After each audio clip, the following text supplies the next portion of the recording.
محترم صاحب اکرام، حضور اکرم صلی اللہ تعالیٰ علیہ وسلم نے ارشاد فرمایا،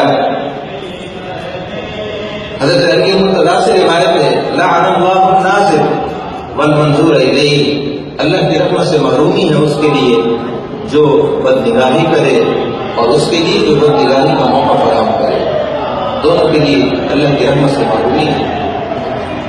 حضور اکرم صلی اللہ تعالیٰ علیہ وسلم نے ہمیں جو اسلام کیا اس کی خاص چیز یہ حیا ہے۔ آپ صلی اللہ علیہ وسلم نے فرمایا کہ ہر دین کی خصوصیت تھی، ہر شریعت کی کوئی خصوصیت تھی، اور میرے دین اسلام، میری شریعت محمد یہ جو خصوصیت یہ ہے کہ اس میں حیا کی پیغام ہے، اس میں حیا کا پیغام ہے۔ حضرت سیدنا یوسف علیہ نبینا علیہ السلام کے واقعے میں اللہ رب العزت نے سورہ یوسف میں جو آپ کا پورا واقعہ بیان کیا، اس میں حیا ہی کا درس ملتا ہے۔ کئی درسوں اور کئی فوائد میں سے ایک فائدہ یہی ہے کہ انسان کو چاہیے کہ وہ اپنی نظر کی حفاظت کرے، جیسا کہ یوسف علیہ السلام جو اللہ کے برگزیدہ نبی تھے انہوں نے جس طرح حفاظت کی۔ تابعین میں بزرگ گزرے ہیں حضرت سیدنا سلمان بن یسار، اللہ رب العزت نے ان کو خشیت اور خوف کا خاص رتبہ دیا، اور ان کے بڑے واقعات کتابوں میں درج ہیں۔ ایک مرتبہ یہ اپنے کسی دوست کے ساتھ حضرت سیدنا سلمان بن یسار مدینہ طیبہ سے انہوں نے قصد کیا کہ بیت اللہ شریف جائیں گے اور حج کریں گے۔ حج کے ارادے سے انہوں نے مدینہ طیبہ سے سفر کیا۔ جب مقام ابوا پر پہنچے جہاں حضرت سیدہ طیبہ آمنہ رضی اللہ تعالیٰ عنہ کا مزار اقدس بھی ہے،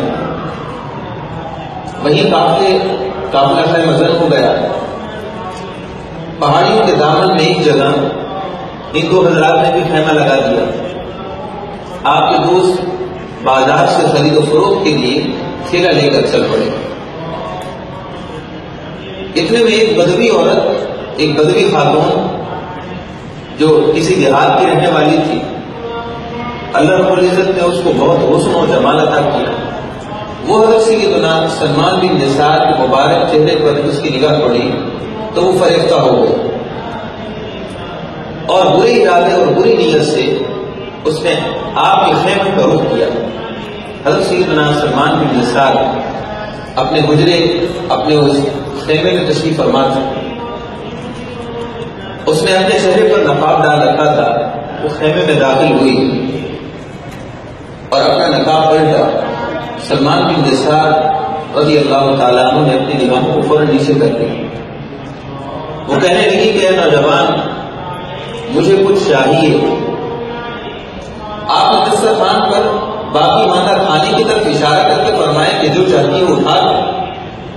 وہ کہنے لگی کہ نہیں، مجھے وہ چاہیے کہ جو کہ زوجین کے درمیان ہوتا ہے۔ سلمان بن یسار کی آنکھوں سے آنسو روا ہو گئے۔ آپ نے اپنے دونوں گھٹنوں کو بلند کیا اور ان کے درمیان اپنا سر رکھ دیا اور زار گزار ہونے لگے اور فرمانے لگے کہ اللہ کی بندی، تجھے شیطان یہاں بہکا کر لایا ہے، جا یہاں سے چلی جا، مجھے اپنے رب سے بہت خوف آتا ہے۔ انی اخاف اللہ رب العالمین، میں اپنے رب سے بہت ڈرتا ہوں۔ اگرچہ تیرے اور میرے سوا بظاہر کوئی انسان یہاں موجود نہیں، مگر تیسرا اللہ ہے، وہ تو دیکھ رہا تھا۔ مجھے اپنے رب کے عذاب سے بہت خوف آتا ہے، میں اس سے خشیت رکھتا ہوں۔ آپ زار و زار ہونے لگے، آپ کے آنسو بہنے لگے۔ وہ عورت شرمندہ ہو کر واپس چلی گئی۔ اتنے میں آپ کا دوست جو بازار سے خرید و فروخت کرنے کے لیے گیا ہوا تھا وہ واپس آ گیا۔ اس نے دیکھا کہ سلمان بن یسار دونوں گھٹنوں کے درمیان سر رکھ کر روئے چلے جا رہے ہیں۔ آپ کے قریب آیا، آپ کو دلاسا دیا۔ وہ حیران ہو گیا کہ آپ کی آنکھوں سے اس قدر آنسو روا تھے کہ آنکھیں برما گئی تھی، آنکھوں پر برم پڑ گئے تھے، سوج گئی تھی۔ کہنے لگا سلمان، کون سا دکھ اور کون سا حزن تجھے لاحق ہوا کہ تو اس قدر غمگین ہے؟ تو آپ نے بات چھپاتے ہوئے فرمایا کہ مجھے اپنی بیٹی کی یاد آ گئی۔ وہ کہنے لگا کہ نہیں، بات کچھ اور ہے، اتنے سفر کے دوران تو آپ کو بیٹی کی یاد نہ آئی۔ آپ نے پھر اصل بات سنائی تو وہ شخص رونے بیٹھ گیا، آپ کا دوست رونے بیٹھ گیا. آپ فرمانے لگے تو کیوں روتا ہے؟ تو وہ جواباً کہنے لگے کہ میں اس لیے روتا ہوں کہ اگر میں تیری جگہ ہوتا تو میں اس فتنے میں مبتلا ہو جاتا.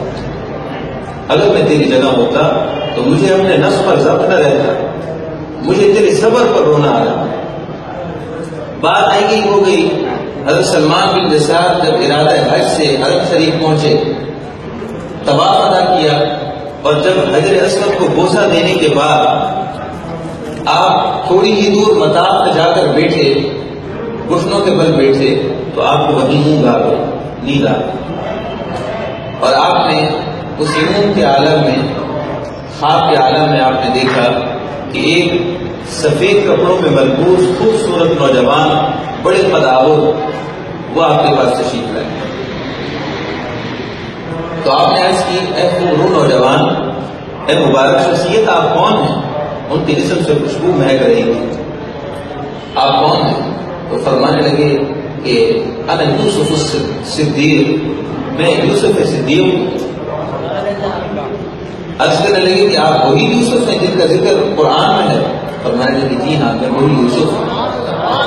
سلمان بن یسار عرض کرنے لگے حضور سبحان اللہ، آپ کا واقعہ تو بڑا عجیب و غریب ہے. اللہ نے تو آپ کو بڑی شان دی کہ ایک عورت نے جب آپ کو صاحب منصب عورت نے اپنی ذات کی طرف بلایا تو آپ اللہ کی طرف متوجہ ہو گئے. آپ کی شان تو بڑی عجیب و غریب ہے. سلمان بن یسار کو یوسف علیہ السلام نے خواب میں ارشاد فرمایا اے سلمان، میرا واقعہ تو بڑا عجب تھا ہی، مگر ابوا کی جگہ پر تمہارا واقعہ تو اسے بھی عجب انگیز ہے، اسے بھی تعجب والا ہے. تم نے اتنے صبر کا اور اتنے ضبط نفس کا معاملہ کیا. سلمان بن یسار کو شان کو دیتے. حضور اکرم صلی اللہ علیہ وسلم نے ارشاد فرمایا 7 لوگ اللہ کے عرش کے سائے میں ہوں گے اس دن کہ جب اللہ کے عرش کے علاوہ کوئی سایہ نہ ہوگا. اللہ کے عرش کے سائے کے علاوہ کوئی سایہ نہ ہوگا.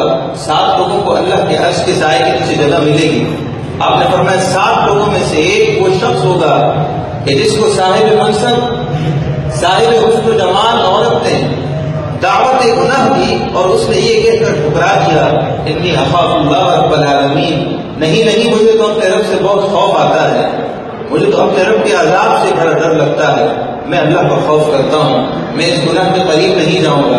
اللہ اس کو اپنے عرش کے سائے کے نیچے جگہ عطا فرمائے گا. اپنے عرش کا سایہ عطا فرمائے گا جب اس کے عرش کے سائے کے علاوہ کوئی سایہ نہ ہوگا.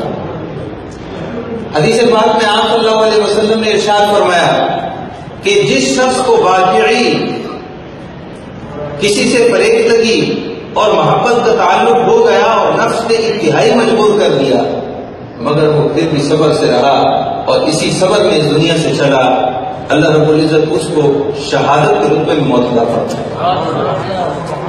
آپ صلی اللہ علیہ وسلم نے ارشاد فرمایا تو شہیدہ وہ شہادت کے رتبے پر فوت ہوگا. اس لیے ہر چیز پر صبر اللہ کے ہاں بڑے اجر والا ہے، بڑا اجر رکھتا ہے. خواہ وہ حصے نفس پر صبر ہو، خواہ وہ عبادت کی ادائیگی پر صبر ہو. محترم سامعین کرام، ہم سب کو چاہیے ہوگا کہ اللہ رب العزت کے حضور اپنی حیا کا قیمتی تحفہ پیش کریں، ہمیشہ حیا میں رہیں. اللہ رب العزت کی نگاہ قدرت سے کوئی بچ نہیں سکتا.